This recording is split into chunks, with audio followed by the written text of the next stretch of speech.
Hot girl di internet pergi ke toilet umum. Tak disangka dicegah oleh rekannya. Lalu menuangkan air dinding kepadanya. Dia mengetuk pintu untuk minta bantuan. Tapi tiada siapapun peduli. Pada saat itu, Giang Kuan masuk kamar kecil. Mendengar bunyi ketuk pintu. Buru-buru menyelamatkan gadis itu. Apa kabar? Atau biarkan saya membalas dendam untuk Anda. Tidak perlu. Gadis itu buru-buru lari keluar. Dan menyuruh penjaga mencegah Giang Kuan. Tentu saja baru ke sana, dia udah dicegah. Dia menggunakan kartu bisnis untuk membuktikan identitasnya. Tapi penjaga tidak paham. Apa itu? Sekarang Fan bisa melakukan semuanya. Anda menganggap saya sebagai Fan? Tidak ada cara yang lain, Giang Kuan menelepon untuk minta bantuan. Hasilnya HP-nya disita. Lalu diseret ke kantor penjaga di perusahaan. Tak disangka Giang Kuan tidak biasa. Baru sampai sebentar. Udah minum bir dengan penjaga-penjaga di sini. Lalu memainkan kartu bersama. Sampai hampir mabuk. Mereka mengobrol tentang perusahaan. Mereka menyebut direktur Fan di perusahaan. Sebelumnya, pada larut malam, kami melihat seorang gadis keluar dari kantor dia. Saat itu hampir pukul 3 pagi. Benar.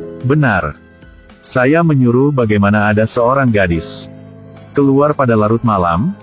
Pada saat itu, Direktur Vien muncul. Menemukan Giang Kuan yang awalnya harus bertemu klien. Tapi minum bir dengan penjaga di sini. Dia menyeret Giang Kuan dengan marah. Tapi untuk tahu lebih banyak informasi. Keesokan harinya Giang Kuan pergi ke perusahaan itu. Sekaligus menemukan sekelompok sedang menghina gadis kemarin. Mereka merebut tas gadis itu. Lalu menuang semuanya di dalam. Gadis itu tidak berkata apapun. Hanya menjemput semuanya dengan diam-diam. Tapi mereka tetap tidak memaafkan. Mengejek dia menarik Direktur Fan. Bahkan gunakan ikan di mangkuk. Lalu menuang ke botol airnya. Giang Kuan menyaksikan semuanya. Sebentar kemudian, gadis itu berniat minum air. Giang Kuan udah mencegah dia. Lihat ikan emas di botol. Gadis sangat terkejut. Giang Kuan bertanya kepada mereka kenapa menghina gadis. Bibi ini dari mana? Khawatir tentang berapa banyak? Pergi. Memanggil penjaga untuk mengusir dia keluar. Tunggulah. Bibi. Giang Kuan segera mengeluarkan kartu karyawannya. Bibi ini analis perusahaan MH. Saat ini bertanggung jawab atas analisis dan pengumuman saham. Untuk pekerjasamaan hiburan Fantin. Giang Kuan berkata akan mengungkapkan hal ini keluar. Juga mengatakan itu akan mempengaruhi daftar perusahaan di bursa saham. Lagi pula, mereka harus bertanggung jawab. Mendengarnya, sikap keduanya segera berubah. Menjelas bahwa hanya bercanda gadis itu saja. Bercanda, kan? Jadi bolehkah saya juga bercanda dengan kalian? Giang Kuan memarahkan ganti gadis itu. Kemudian memimpin gadis ke kedai kopi. Giang Kuan mau membantu gadis itu. Menasehati gadis menjelaskan alasan masalah. Tapi apa guna kalau berkata, saya tidak bisa melawan mereka.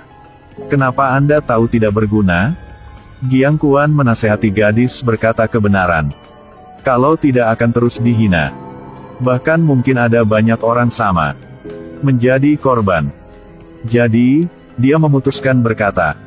Ternyata beberapa hari yang lalu, Direktur Fan menemui dia. Dan memberikan sebuah kontrak kepada dia.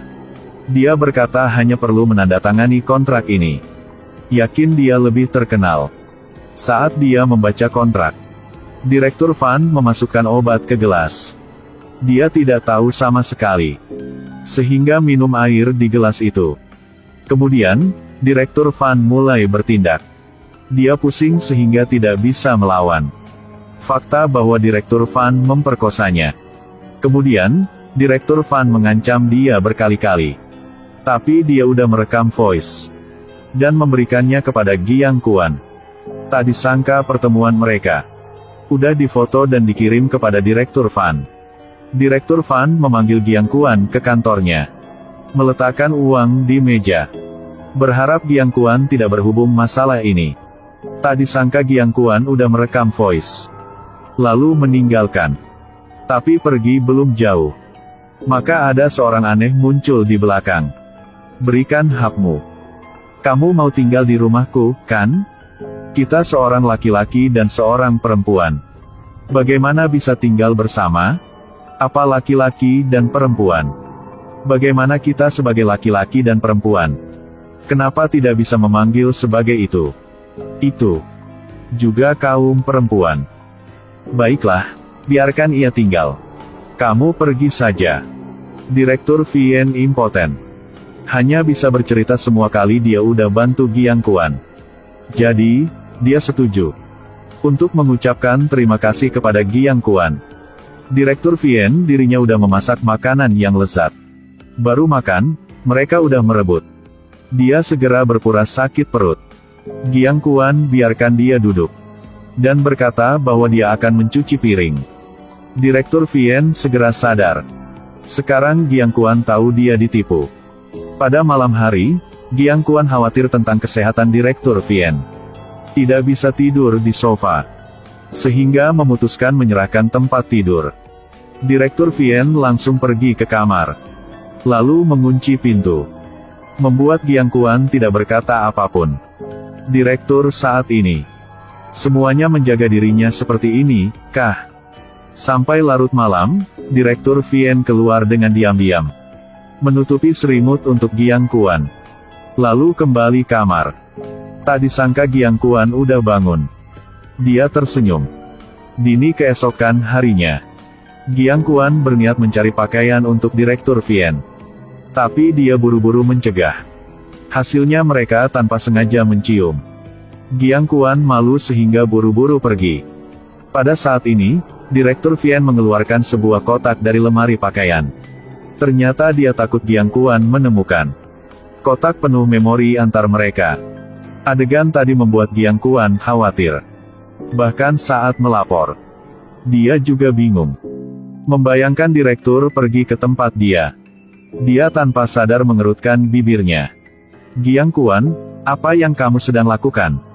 Bagaimana mulutmu? Giang Kuan bereaksi dengan cepat. Dia sedang menari tarian ikan makan. Dan menunjukkan kepada semuanya. Hari itu, Direktur Do memimpin Giang Kuan ke taman air.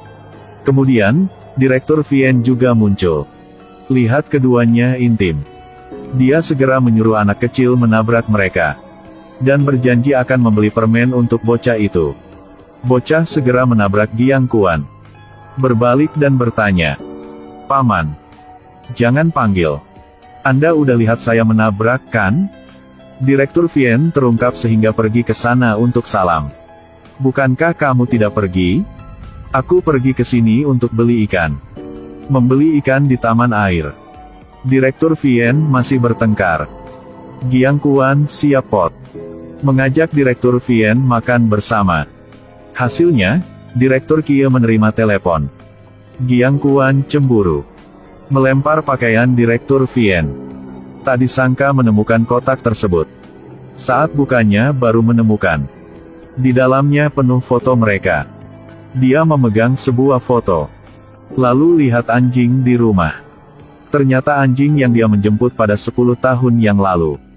Kemudian, Direktur udah membesarkannya.